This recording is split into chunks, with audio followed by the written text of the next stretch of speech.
अस्सलाम वालेकुम स्टूडेंट्स। आज का हमारा टॉपिक है maximum power output and Kirchhoff's first rule.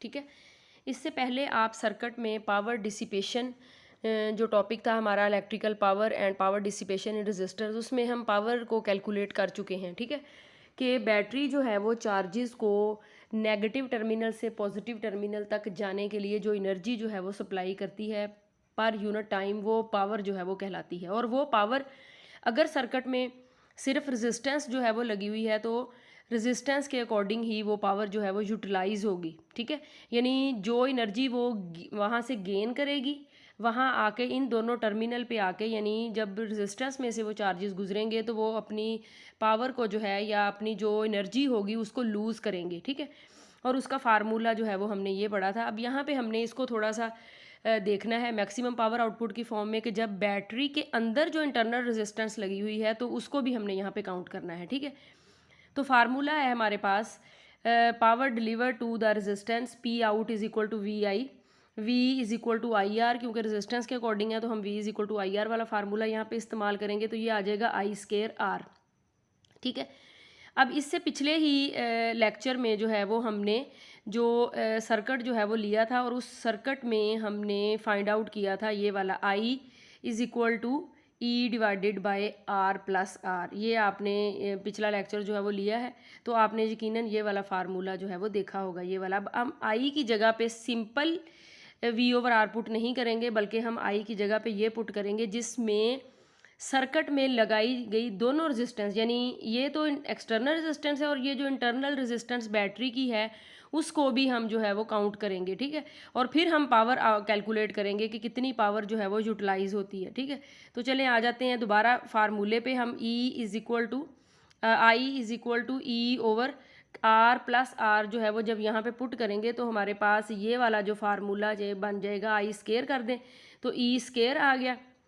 ठीक है, और आर आ गया और divided by are plus r का स्क्वायर आ गया। ठीक है, इसको अगर आप रीअरेंज करें, यानी आर प्लस आर के स्केयर को अगर आप खोलेंगे तो ये आएगा R square plus two R small r. ठीक है, अब इसमें अगर आप माइनस टू आर माइनस भी कर दें और टू आर प्लस भी कर दें तो ये वाले जो दोनों मिलके जो है वो क्या बन जाएंगे, 4r।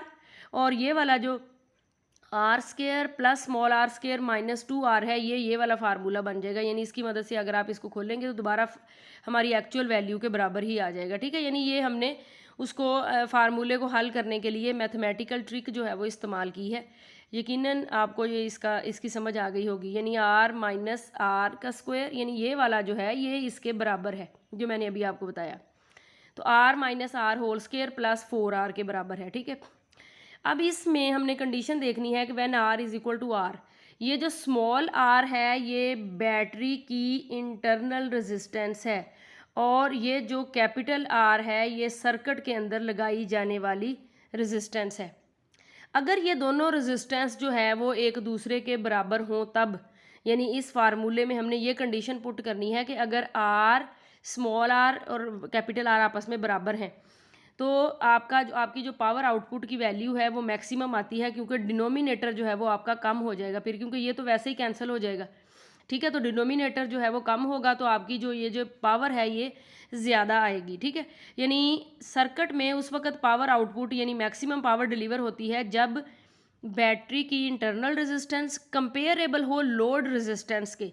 ये होती है लोड रेजिस्टेंस और जो इंटरनल रेजिस्टेंस है वो बैटरी के अंदर ही है। ठीक है, तो ये कंडीशन हो गई, यानी when the internal resistance of the source equals to the load resistance, ये कंडीशन हमने पुट करनी है तो हमारे पास जो पावर आउटपुट है जो हम डिलीवर कर रहे हैं लोड को वो मैक्सिमम आएगी।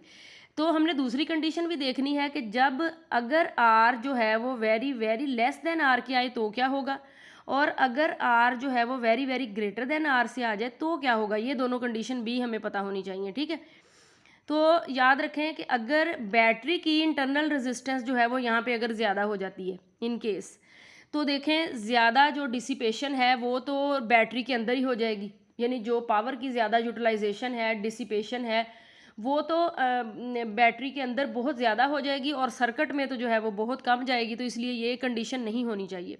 ठीक है, अब अगर ये वाली कंडीशन जो है वो हम फुलफ़िल करते हैं कि अगर जो लोड रेजिस्टेंस है हमारी वो बहुत ज़्यादा हो जाए और जो हमारी बैटरी की इंटरनल रेजिस्टेंस है वो अगर कम हो जाए तो सर्किट में जो बहुत ज़्यादा डिसिपेशन होगी और सर्किट में जो करंट है वो बहुत ज़्यादा लो हो जाएगा, क्योंकि सर्किट की जो हमने लोड रेजिस्टेंस है वो बहुत ज़्यादा बढ़ा दी है। ठीक है, तो फिर क्या होगा कि करंट जो है वो बहुत ज़्यादा, यानी करंट इस केस में करंट बहुत ज़्यादा कम हो जाएगा। ठीक है, तो इसको कहते हैं इम्पीडेंस मैचिंग। इम्पीडेंस होती है किसी भी सर्किट की टोटल रेजिस्टेंस। तो यहाँ पे दो रेजिस्टेंस है, एक इंटरनल है और एक एक्सटर्नल है, इसलिए हम उनको इम्पीडेंस मैचिंग कह रहे हैं कि आर जो है वो आर के बराबर होना चाहिए, तकरीबन बराबर होना चाहिए, तब सर्किट में मैक्सिमम पावर आउटपुट डिलीवर होगी। अगर आर जो है वो ये यानी एक्सटर्नल रेजिस्टेंस बहुत कम हो जाती है इंटरनल रेजिस्टेंस से, तब भी प्रॉब्लम होगी। ठीक है, क्योंकि बैटरी के अंदर ही बहुत ज़्यादा हीट प्रोड्यूस हो जाएगी, क्योंकि वो रेजिस्टेंस बहुत ज़्यादा बड़ी है बाहर वाली रेजिस्टेंस से, तो हीट जो है वो बैटरी के अंदर बहुत ज़्यादा, यानी करंट या सॉरी आप कह लें कि पावर डिसिपेट हो जाएगी हीट की फॉर्म में। और अगर आप एक्सटर्नल रेजिस्टेंस को बहुत ज़्यादा करते हैं तो फिर करंट जो है वो बहुत कम होगा, क्योंकि सारे का सारा जो है वो ज़्यादा पावर डिसिपेट हो जाएगी, ज़ाया हो जाएगी। ठीक है, तो इसलिए इसको कहते हैं इम्पीडेंस मैचिंग, यानी कैपिटल आर जो है वो स्मॉल आर के बराबर होना चाहिए, तब हमारी जो पावर होगी वो मैक्सिमम यानी आप कह लें डिलीवर होगी। उसके बाद नेक्स्ट जो है वो हमारे पास है किरचॉफ्स का रूल। ठीक है, किरचॉफ का जो रूल है ये एक्चुअली सर्किट को सिंप्लीफाई करके समझने के लिए है। ठीक है, यानी ये हमें रूल जो है वो सर्किट को सिंप्लीफाई करने में मदद देते हैं और सॉल्व करने में मदद देते हैं। तो स्टूडेंट सर्किट जो है वो दो तरह के होते हैं, एक होता है सिंपल सर्किट।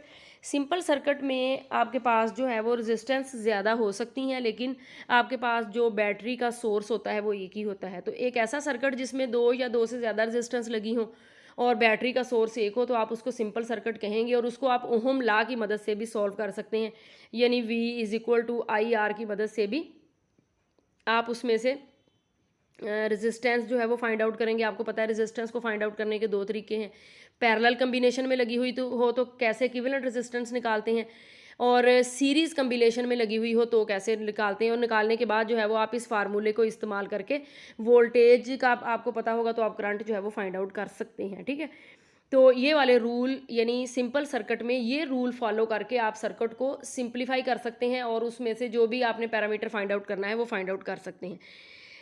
और एक होता है कम्प्लेक्स सर्किट। ठीक है, कम्प्लेक्स सर्किट में मोर देन सोर्सेज होते हैं, यानी जो बैटरीज होती हैं वो ज़्यादा हो सकती हैं और रेजिस्टेंस भी जो है वो ज़्यादा हो सकती हैं।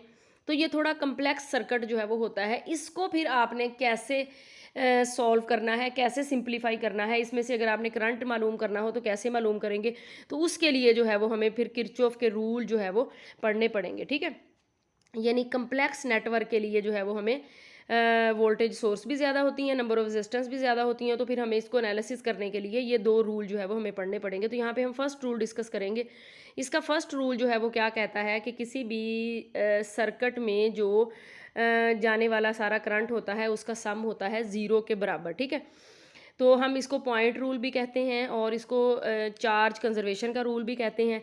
फॉर एग्जांपल हमारे पास ये एक पॉइंट है ए, ठीक है, इसमें से ये करंट इसकी तरफ आ रहा है, ये भी करंट इसकी तरफ जा रहा है और ये वाला करंट जो है वो इसमें से बाहर की तरफ निकल रहा है। तो हम ये कहेंगे कि जो टूवर्ड करंट है वो और अवे फ्रॉम द करंट है वो ये आपस में जो है वो बराबर हैं। ठीक है, यानी जितना करंट इस पॉइंट की तरफ आएगा उतना ही इसमें से बाहर की तरफ निकलेगा। अगर हम गौर करें तो ये बात जो है वो कॉमन सेंस भी है कि करंट एक्चुअली क्या है, फ्लो ऑफ चार्जेस। जितने चार्जेस एक जगह से फ्लो करना स्टार्ट करेंगे वो अगर मुख्तलिफ जगह पे डिवाइड हो जाते हैं तो एंड पे आके उन्होंने वहीं पे इकट्ठे हो जाना है। ठीक है, यानी बैटरी की एक साइड से जितने करंट जो है वो निकलेंगे आगे डिवाइड हो जाते हैं, एक रेजिस्टेंस R1 में चला जाता है, दूसरा R2 में चला जाता है, तीसरा R3 में चला जाता है। तो एक पॉइंट ऐसा ज़रूर होगा जहाँ पे आके वो मीट करेंगे और दोबारा बैटरी की तरफ जो है वो आएंगे। ठीक है, बैटरी के दूसरे टर्मिनल की तरफ। तो इसकी तरफ जाने वाला करंट और इससे बाहर निकलने वाला करंट जो है वो आपस में बराबर होंगे। ठीक है, यानी इनका सम जो है वो ज़ीरो होगा, जाने वाले करंट और आने वाले करंट का। ठीक है, तो इसके लिए हम जो है वो साइन कन्वेंशन फिर क्या इस्तेमाल करेंगे कि जो जाने वाला करंट है उसके लिए पॉजिटिव और जो बाहर निकलने वाला करंट है उसके लिए नेगेटिव। तो इसी तरह से हम कह सकते हैं कि I1 plus I2 is equal to I3 plus I4, यानी सम जो है वो इनका ज़ीरो होगा। एक किसी पॉइंट की तरफ जाने वाले करंट की डायरेक्शन सारी सी बात है और होगी, और दूसरे बाहर निकलने वाली करंट की डायरेक्शन उससे अवे होगी। तो इसलिए हम एक को पॉजिटिव साइन से शो करेंगे और दूसरे को जो है वो नेगेटिव से। तो इसलिए ये वाला रूल जो है वो कहलाता है कि sum of all the current in a circuit is equal to zero. ठीक है, और ये हम कन्वेंशन जो है वो यूज़ करते हैं कि current flowing toward a point is taken as positive and flowing away from the point is taken as negative. इस साइड वाले करंट को हम पॉजिटिव लेंगे और इस साइड वाले करंट को हम नेगेटिव लेंगे, तभी ये दोनों जो है वो जब ऐड होंगे तो हम इस तरह से इसको बैलेंस कर सकते हैं। ठीक है, तो इसकी जो है वो हम कैसे इसको डिफाइन जो है वो इसको कैसे कर सकते हैं, the sum of all the current flowing toward a point is equal to the sum of all the current flowing away from the point. ठीक है, यानी किसी भी एक पॉइंट से कुछ रेजिस्टेंस उसकी लगी हुई होंगी, कुछ रेजिस्टेंस इस तरफ लगी हुई होंगी लेफ्ट साइड पे, कुछ राइट साइड पे, तो एक तरफ से आने वाला करंट दूसरी तरफ से जाने वाले करंट के बराबर होगा। ठीक है, और एक तरफ वाले करंट को आप पॉजिटिव का नाम देंगे, दूसरी तरफ वाले करंट को नेगेटिव का नाम देंगे। ठीक है, और इस रूल को जो है वो आपने पॉइंट रूल भी कहते हैं, किरचॉफ्स पॉइंट रूल भी कहते हैं। ठीक है, और ये law of conservation of charge भी कहते हैं। चार्ज को ना तो आप खुद से वहाँ पे सर्किट में, जो भी आपका सर्किट है उसमें क्रिएट कर सकते हैं, और ना ही आप उसको कहीं से डिस्ट्रॉय कर सकते हैं। जितने चार्जेस बैटरी के एक एंड से चलना शुरू करेंगे, सारे सर्किट में घूम फिर के वो बैटरी के दूसरे एंड तक ज़रूर जो है वो पहुँचेंगे, उतने ही पहुँचेंगे, ना कम ना ज़्यादा। ठीक है, यानी बैटरी का एक पॉजिटिव टर्मिनल है, बैटरी का नेगेटिव है, तो आगे चाहे जितना भी डिवाइड जो है वो इसमें हो रहा है, जो भी जाके हो रहा है, तो जो बैटरी का दूसरा एंड होगा वहाँ तक जितने चार्जेस यहाँ से फ्लो करना शुरू करेंगे बैटरी के नेगेटिव एंड तक, उतने ही चार्ज जो है वो वापस आएंगे। This is called the law of conservation of charge. ठीक है, इसलिए हम यहाँ पे इसको इस तरह से भी डिफाइन करते हैं कि नो सिंक और सोर्स ऑफ चार्ज। सिंक का मतलब होता है नेगेटिव और सोर्स का मतलब होता है पॉजिटिव। ठीक है, यानी अगर हमें इस तरह से नहीं पता कि सोर्स और नेगेटिव और पॉजिटिव, या जो सोर्स और सिंक है नहीं है, तो फिर हम क्या करेंगे कि एक तरफ से जाने वाला चार्ज दूसरी तरफ से बाहर निकलने वाले चार्ज के बराबर जो है वो होगा। यानी जो एक पॉइंट होगा हम उसको जो है वो फिर कंसीडर कर लेंगे रेफरेंस के तौर पे। ठीक है, the total charge flowing toward the point, यानी हमें नहीं पता कि बैटरी का पॉजिटिव किधर है नेगेटिव किधर है, तो हम फिर उसको कैसे कंसीडर करेंगे कि कोई पॉइंट जो है वो लेंगे, उसकी तरफ जाने वाला चार्ज जो है वो पॉजिटिव और उससे बाहर निकलने वाला चार्ज जो है वो नेगेटिव होगा। ठीक है, तो ये इसको जो है वो पॉइंट रूल भी कहते हैं और किरचॉफ्स का फर्स्ट रूल भी कहते हैं, और इसको law of conservation of charge का नाम भी देते हैं। ठीक है।